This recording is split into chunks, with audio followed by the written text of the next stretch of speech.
everyone. Welcome back to Pregnant-ish. I'm your host, Kristen Williams, and I'm here with a very special guest, Ushta she is the founder of Fine Genetics. Welcome to the show. Hey, thanks for having me. Excited to be here and for our conversation. Same. I feel like this is something that I really lack education on, so I'm really excited to learn more. But first, tell the listeners who might be new to the topic why you founded Fine Genetics and a little bit more about yourself. Yeah, absolutely. So I'm a certified, board-certified genetic counselor. I've been doing this for about 20 years. And I started my own practice. So Fine Genetics is a telemedicine practice, delivering genetic counseling and making it more accessible to people. And I founded this back in 2018 when genetics just started to become more mainstream, where 23andMe was around and people started to understand more about what is genetics or get curious about their genetics. And I found that I was getting people reaching out to me randomly, just saying, hey, there's something in my family history, or I want to learn a little bit more, or could there be an increased risk to my pregnancy? And there was really not many places for people to go to. It was hard to get appointments, or they weren't quite sure which branch of genetics they should be seeing. And so I thought, starting a telemedicine practice would be a great idea in terms of making it that much more accessible to people, to have it be something that was easy to find. My thought process was getting connected with a genetic counselor, getting genetics information should be easy. That shouldn't be the challenging part of anyone's pregnancy journey. And it was also the same time where I was getting a lot of friends of friends reaching out saying like, hey, I went to the doctor. I went for my prenatal appointment. They handed me a brochure on my testing options. What do I do? So I figured, there's definitely a need out there, and something needs to be done to create more awareness. I can definitely relate, because I remember with my first pregnancy, I was just told where to go for the genetic counseling, but I wasn't necessarily given options. I just did what they told me to do. And then when we went through the report, it was like 5 minutes, and I still to this day have no idea what the findings were. Tell me, when are women typically offered genetic testing? Like, what's the process? Is it before you become pregnant, or when you're already pregnant? What is that process? Yeah, and I'd say your journey that you experienced is pretty much the typical experience that most women will have, right? Like you find out you're pregnant, you make your first OB appointment, you go into that appointment, you get some information. Maybe your doctor works with the genetic counseling groups and sends you to a genetic counseling group or a genetic counselor.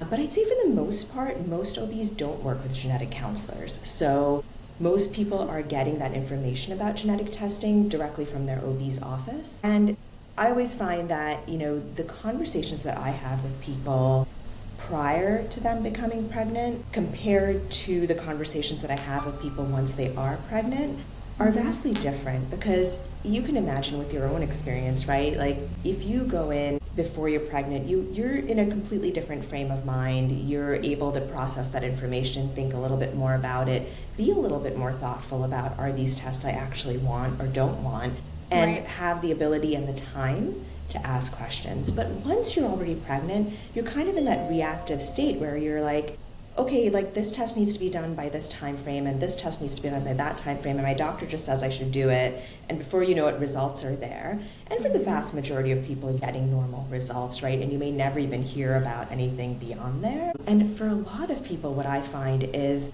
they come back saying, I had no idea I even had this test done because I just put my arm out. Like when you're pregnant, you're constantly putting your arm out for blood, like whether it's your iron levels, your glucose levels, or it's genetic testing and you actually have no idea that it actually is genetic testing that you're getting. So it takes away a little bit of that agency for that patient when they're going through it in a rushed manner. Yeah, it would have been nice to know that it was an option before I became pregnant, or I was planning to become pregnant, where I can do it all in calmly before I was pregnant, and really took the time to kind of plan and figured out which test I wanted. Can you take the test before you're planning your pregnancy, and how does it help parents prepare for potential complications or inherited conditions? Yeah, great question, right? So there are some tests that you can absolutely do even before you're pregnant, and there's other tests that you can only do once you are pregnant because you're getting information from the pregnancy, so you need an active pregnancy to get that information. But the testing that you can do before you're pregnant is something called carrier screening, and that's a blood test that you would get done that looks at your risk to be a carrier or have a genetic change in one of many different genetic conditions. So there are different panels out there, and some panels can look at 20 conditions and some panels can look at 300 or 500 conditions, right? And so if you get that test done before you're pregnant and something comes back as increased risk or abnormal with that, or finds that you're a carrier for that condition, the very next step typically is to test your reproductive partner. And for a lot of these conditions, the way that they're inherited is that both reproductive partners would need to be a carrier for there to be an increased risk for a child to have that condition. So if you're finding out you're a carrier, for example, then you would have your partner get a test, and in about 2 weeks they'd get their results. And if both of you are a carrier for the same condition, then you have the option of saying, okay, well, what do we do with that information, right? So now we know that our pregnancy or our future pregnancy could be at increased risk. Do we want to go the route of in vitro fertilization or IVF and test embryos so that we can only transfer embryos that are not affected? Or maybe some people say, like, IVF isn't for me. Now that we know that we're at an increased risk in advance, we're going to do testing early in pregnancy to find out if a pregnancy is affected. So basically, like, it opens up so many more doors when you find out earlier and gives you so many more options. I think a huge piece of this also is the emotional piece that I think sometimes gets put to the side. If you're already pregnant and finding out when you're about 15, 16 weeks that you're a carrier, and then waiting those 2 weeks to find out if your partner's a carrier, and then waiting additional weeks to do additional testing, is agonizing, right? And to be able to kind of circumvent some of that emotionally before you're pregnant can be really, really helpful and calming in a way. Two-part question here. So would you say that, I did not go to a fertility doctor, but I'm assuming that they actually do all this in advance before when patients come in, if they're seeking IVF or fertility treatments? Yeah. Okay. So those patients have an advantage, if you will. Whereas if you just straight pregnancy, planning to become pregnant, and you go to your OB, like you mentioned, most OBs don't work with a genetic counselor. So you kind of miss that step. Yeah, so it's not so much that you're missing that step, right? Like if you're going to see your OB, they're going to offer you the carrier screening, but chances are they're offering it to you once you're already pregnant. Right. And so you're not getting that test until you're closer to 8-9 weeks pregnant, or even later than that, right? And what's fascinating in doing, now that I'm doing telemedicine and seeing patients from all over, it's shocking the disparity in when people are getting information. So some people are certainly getting it. Some people are getting it, prior to pregnancy, if they're calling their OB and saying, I'm planning a pregnancy, and they're like, great, let's get the ball rolling. Others are, okay, wonderful. Once you're about 8 weeks, we'll book an appointment. You come in, then your blood works at around closer to 12 weeks, and things get dragged on. Right. And so it really depends on your practice and where you're at. But you're absolutely right. If someone is going through fertility treatments, typically they're on it, right? Like they're ordering all this testing because it's pretty routine for them to do so. Right. What ethical considerations come into play when discussing genetic testing results with patients? Yeah, that's a good question. I always say there's no right or wrong way to approach it, or no right or wrong answer, right? Like the decision to do genetic testing is a personal one, and my whole goal is to make sure that every person is informed of what their options are, and they can be an advocate for themselves to choose, yes, I want this, or I don't want this, right? And some people say, like, listen, what's the point in doing any of this testing if I would not do anything differently in my pregnancy, right? Like, I'm continuing my pregnancy, regardless, why bother doing this testing? And I'd say the utility for that is something that you're going to have to discover for yourself, but for some patients, what's super helpful is if they know in advance that there might be an increased risk, they might make a different decision on where they might want to deliver, right? Because if you know that your pregnancy might be at an increased risk, or your baby might be at an increased risk for, say, a heart condition, you may want to deliver at a hospital that has a NICU that can handle it, or has specialists that can handle it. If, for example, there is something concerning, that might happen in infancy, knowing in advance can certainly help you get the resources lined up or even mentally prepare you, because ultimately, like, all of us go into pregnancy, right, with the vision and the hope that we're having a healthy pregnancy. Like, no one goes into pregnancy thinking, like, my baby's going to have problems, right? So regardless of who you are, it's a shift in your expectations of what having this child will mean for you. And it might mean that the vision you have of a childhood or of a prenatal period is different than the one you imagined, and that's something you have to process and grieve the loss of that vision that you had. And for some people, knowing in advance has made the world of a difference in helping them get connected to the right resources, the right support groups, connecting with other parents who have a child with that condition, for example. And for other people, knowing in advance means that they wouldn't continue the pregnancy. And so our goal as genetic counselors is to really support everyone in whatever feels right for them.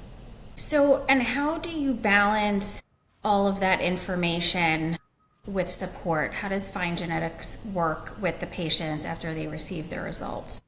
Yeah, so ideally, like, my ideal wish list would be that every person planning a pregnancy had the chance to speak with a genetic counselor, well before they got pregnant, so that they can be informed and know for themselves, what test do I want, what test do I not want?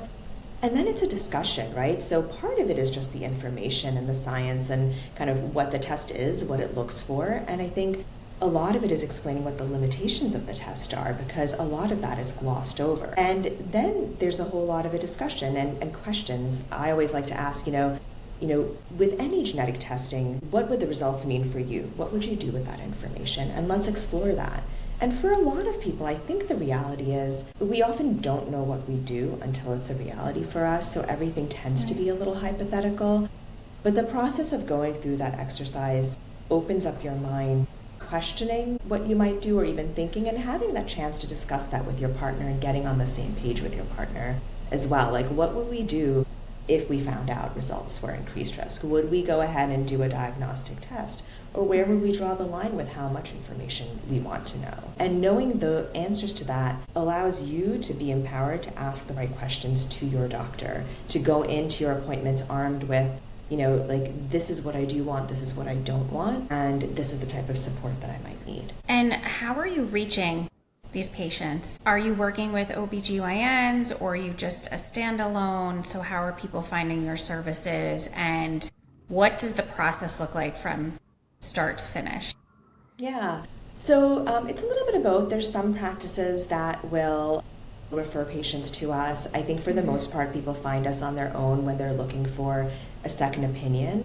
A lot of it also depends on where you physically are. So if you're kind of on the coastal states, you're pretty well saturated with a great support team of genetic counselors. But if you go to other states where it's harder to get connected to a genetic counselor, or maybe you have to drive 2-3 hours to get to someone, I wanted to make genetic counseling that much more accessible to that population as well. The process typically it depends on where you're at. For some people, it's, I received this result and I want a second opinion. Or for a lot of people, what's happening now, it's so interesting when you look at the medical system, so many of our results are coming on our electronic medical record system.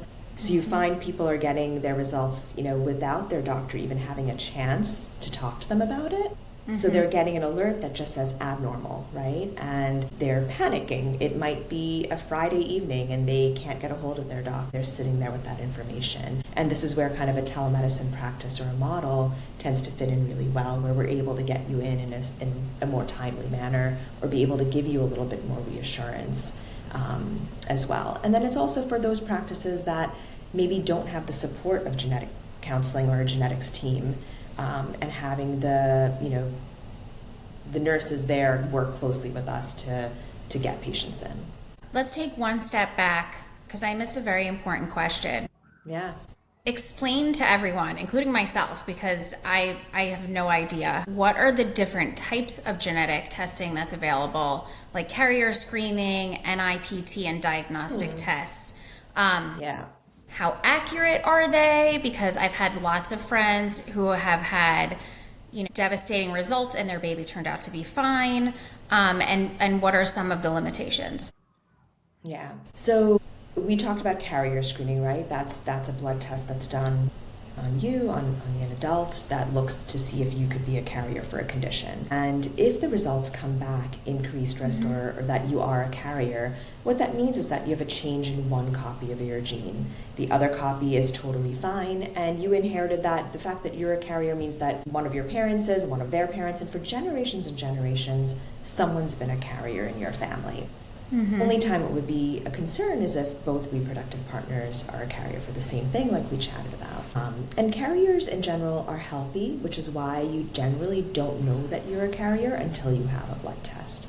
So if that result comes back, if carrier screening comes back abnormal or that you're a carrier, next step, test your partner, right? So that's kind of that test. The other tests that we kind of chatted about before are the tests that you can do once you're pregnant, because it's getting information from the pregnancy. So you mentioned NIPT, which is non-invasive prenatal testing. Again, it's a blood work. It's a blood test that's done on a pregnant person. And what it's looking at is the risk for certain chromosome changes. So we typically have 46, it's 23 pairs. 23, 2 copies of each chromosome, so 46 in total. NIPT is looking only at typically 5 of the most common chromosome changes that can occur. So it's not looking at all chromosomes, it's looking just at a subset or a very few chromosomes. But what it can tell you is that if there is an increased risk for a chromosome change in any of those chromosomes that it's looking for. So it's a really, really great test in that it has a high detection rate compared to, say, any other prenatal test we've ever had before. So prior to NIPT, there was also a blood test that looked at chromosome risk, but it tended to have a whole lot of false positives, and this is something called first trimester screening. I'd say that most practices now and most OB practices are ordering NIPT because we recognize the utility that it's a much better test, but there is still a vast majority of clinics that are ordering first trimester screening that if the results do come back as increased risk, there's a high chance that that's a false positive. So that's where you hear a lot of the stories where, you know what, this test came back saying my baby had whatever condition and everything was totally fine, because that test did tend to have a whole lot of false positives. NIPT by nature tends to have less false positives, but it can still have false positives, right? It can still be inaccurate in that it says that there's an increased risk and in reality there isn't. So the take-home message that I always tell my patients is, if your NIPT results come back increased risk or abnormal, just take a deep breath and know that there's additional testing that needs to be done to confirm those results. Like, never ever make any decisions on your pregnancy based on NIPT results alone. So for the type of testing we have that's non-invasive, meaning doesn't pose a risk to the pregnancy, NIPT is hands down the best test with the highest detection rate that we have. But it also has its limitations. And the 2 main things I always want people to walk away with are, number 1, it doesn't look for everything. And number 2, there can be false positives with the test. So I'll pause to see if you have any questions about that one. It's so overwhelming. It's so much information. How does all of this compare to, say, getting an amniocentesis? Yeah, so with an amnio, what the information you're getting with an amnio, and we'll back up a little bit, like what is an amnio, right? So an amnio is what we would call a diagnostic test, in that it's giving you a clear yes or no answer. So unlike a screening test like an NIPT, which is giving you kind of a risk estimate, the information you get from an amnio is giving you concrete yes or no answers. So if someone were to come to me and say, hey, it's important for me to know as much information as possible. Like, I want to mitigate as much risk, or I want to be aware of as much risk as possible. We talk pretty seriously about doing an amniocentesis, which gives you the opportunity to learn a whole lot more information. So an amnio is going to give you information on all the chromosomes, not just the few subset that NIPT is. It's going to tell you with much more accuracy, and the detection rate is much higher with the amniocentesis. And there's additional testing you can do with an amniocentesis that not only looks at the chromosomes, but looks kind of at a deeper level of each chromosome to see if there's any deletions or duplicates. So basically, there's a whole lot more information you can glean from doing an amniocentesis than you would from, say, doing an NIPT.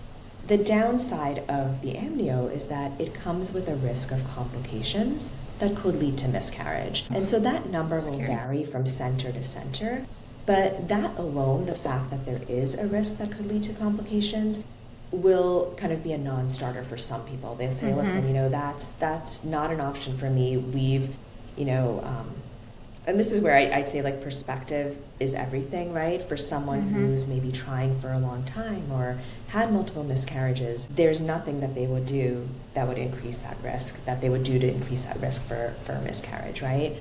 Whereas other people might come at it with a perspective of, I just really want to know because I have a lived experience of having a child with a condition or being a family member of someone who has, or maybe I just really want to know as much as possible. So I always say if you're choosing to have a procedure like an amniocentesis, do it at a place that does it day in and day out. Because the risks tend to be lower, obviously, there. But I also find that a lot of times people inflate what the risk is for an amnio. They think it's much, much higher. So most people I talk to, they're like, oh, I didn't realize it was that low. Like, I thought it was way higher than what it was. So the numbers vary from anywhere of like 1 out of 300 to 1 out of 1,000 or 1 out of 900 chance for a complication that could lead to miscarriage. That's way less than 0.5%. So I think some people weigh the risk of, well, what is my chance of having a child with a chromosome or a genetic condition versus my chance of a potential complication. And there's always like, you're always kind of weighing the risks and the benefits. I'd say, sometimes people look at it and say, well, okay, if I do the non-invasive test, meaning the blood test, there is no risk. And I always try to rephrase it and say, well, the risk is the risk of the unknown, right? Like, so what is your threshold for the unknown is essentially what you're trying to get at. Like, how comfortable are you with the level of unknown? What will it take for you to be confident and calm throughout the rest of your pregnancy, knowing that you did the best you could to get that information you need and make the right decision for you, with knowing and that understanding that there is always going to be something that's unknown, even with an amnio, right? Like, you could do every test under the sun that we have available and there could still be a chance. I wish there was like a magic wand and we could like eliminate all risk or understand all risk, but there isn't. Yeah. I feel like most pregnancies are surprises, so it kind of puts you at a disadvantage because you're already pregnant and then you have to think about all this. I just wonder why we don't offer this screening just well in advance before you even think about becoming pregnant, just so you have the information. Like, it would be really interesting just to offer it just as part of a visit so that you knew well in advance. Yeah, and I'd say for some people that is their experience, right? Like, if you have a great relationship with your GYN and they're like, oh, you're of childbearing age, and are you like, is having a child kind of in your scope within the next, 3-4 years? And if the answer is yes, like, okay, well, let's consider doing this. Or like, is having a child something you're thinking of in the next couple years? And that would kind of be the ideal scenario where it's captured at that point, right? Yeah. So where do you see the biggest advances happening in prenatal genetic testing over the next 5 to 10 years? Oh my, yeah, there's a lot out there. I mean, in the past 5 years, things have changed so rapidly, right? There's testing technology has gotten better and more refined, and so we're able to pick up a lot more things that are nuanced. So there's whole exome sequencing, whole genome sequencing. And the big question there lies in how much information is too much information, or how much information do you want? And sometimes some of this information comes with ambiguity, right? Like, you could do a particular test and it gives you a result, but we might not 100% understand what that means clinically or what the outcomes might mean. And that poses a pretty challenging scenario as well. So, testing will always get better in the sense that we're going to be able to pick up more and more nuanced things. So I think in the next 5 to 10 years, we'll see even more options available to people. I see kind of the same gap that exists where it's like technology is there, right? But the support we're giving people is still lagging behind, right? If you think about it, your OB, the average OB, has the same amount of time to see a patient that they did 10, 15 years ago. The number of tests that are being offered to women has quadrupled. And that OB, that same OB, is not getting any additional more support than they did 15 years ago. So that's kind of where the gap is. So my hope is that we're able to really provide better support for people who are receiving this information to help process, what does all this mean for me? And ultimately, I think, sometimes I think like ignorance is bliss, right? Like, if you go back a couple of generations, you're like, oh, my grandma, my mom, like, never had to think about all this stuff. And I hear that a lot from patients where, sometimes it was easier when these choices weren't put on our plate, when we didn't have all these options, because now that onus is on us, and now we think about it, and now we second guess, should I, could I, would I? Whereas if that option was never available, it kind of takes it away. But on the flip side, 100% of the people that I talk to that have found out there was something concerning have been grateful that they did find that the technology was available for them to find it. So yeah, I have to admit it's very overwhelming, and I'm thinking back on how I feel. I'm not really sure how I would feel, but I would definitely want someone supportive that could guide me through this whole process. And like you said, there's a gap. I know that's what you're doing, which is so important. And I think this generation coming up, though, I think they want all this information. And I know at Materna, we really try to get people to come in for preconception appointments, and we encourage them to do genetic counseling really early on, just so they have all that information before they become pregnant and they get the ball rolling. But if you could give one piece of advice to an expecting parent considering genetic testing, what would it be? Yeah, I say know that you can do all the testing out there, and the greatest chance is that everything's going to be totally fine, right? We talk so much about the small percentage of things that can go wrong in a pregnancy. We fail to realize that the vast majority of pregnancies, even well into someone's 40s, are going to be healthy pregnancies, healthy babies, right? So kind of going in there with that positive mindset that, yes, I'm doing all this testing, but the greatest chance is that everything will be okay. And then knowing where to go if something is concerning is like the second piece to that, because that's half the battle, right? I'd say because your average OB office doesn't have the right support system in play, like you have tests being ordered and results coming in where the staff that's reporting the results to you probably don't fully understand the results. So there's a lot of miscommunication. And so knowing that genetic counseling is a thing, knowing that there is support out there is key. How many genetic counselors does Find Genetics have? So on our team, we have about 3 genetic counselors, and we're growing. So there's that. But your doctor's office should be able to get you in touch with a genetic counselor, and if you're not, there's multiple resources and ways. And then because there's only so many genetic counselors and so many more people planning a pregnancy or getting pregnant, I'm always thinking of creative ways to, how do we get that support to more and more people? And so part of what I'm working on right now is creating a digital offering where there's information on your testing options alongside the ability to get the support. So oftentimes I hear from people, that was a great session I had with you. I wish my partner could have joined in, or I wish I could remember some of it to relay it to my partner. And so I wanted to create something where you can listen to it at your own pace, learn at your own pace, pause, ask questions, write down questions, and then have the ability to come to a genetic counselor with your questions on a weekly basis. So whether you're 1 year out from when you think you want to get pregnant, or you're in early pregnancy, having that continuous ability to ask someone questions, I think, is key.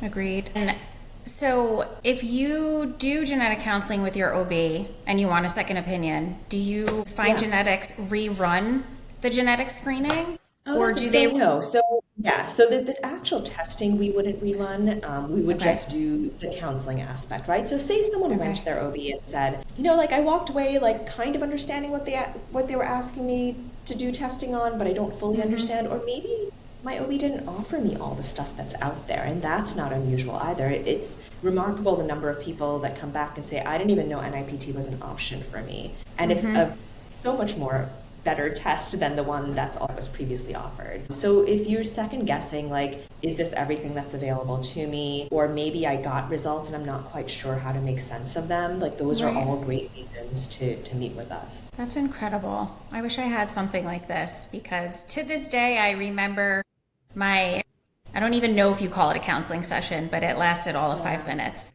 And I wish I remembered what it was. I mean, I feel like now I don't need that information, but it would be nice to have. Yeah, so. And I always say, I want the vision that I had for Find Genetics and the type of work that we do is to make it feel like you're having a conversation with a good friend who happens to be a genetics expert, right? Because that's what I was doing for my friends and their friends, and I realized, this is a much better way of relaying this information. It's just a calm, non-medical setting. It's, I think there's something maybe about telemedicine that makes it a little more casual. People feel like they can open up a little bit more. And the one thing I didn't mention in this whole conversation we've had is family history risk, right? Everyone comes to a pregnancy with their health with a host of different things that may have come up in their family history, and understanding what may be an increased risk, what might precipitate additional testing can be important too, because some people will say, like, there's something that happened in my family history, I'm not completely clear, is there additional testing I need to do? Or to even get clarity of like, oh, well, I did the NIPT that covered that condition that my cousin had, right? And it's like having a second set of eyes look at it and say, like, no, actually, if you want to better understand that risk, it's a completely different test. So not all genetic testing is created equal. Right. Well, I love the work you're doing, and I think it's incredible and so helpful. And you made such a good point of just filling the gaps and spending time with patients, and I think it's incredibly powerful. And I hope many people find you and are able to work with you. And I know that at Materno, we will definitely be recommending our patients get a second opinion at Fine Genetics. Thank you. I appreciate that. Yeah. Well, thanks so much for being on today. Thank you, Kristen. Yeah, thanks for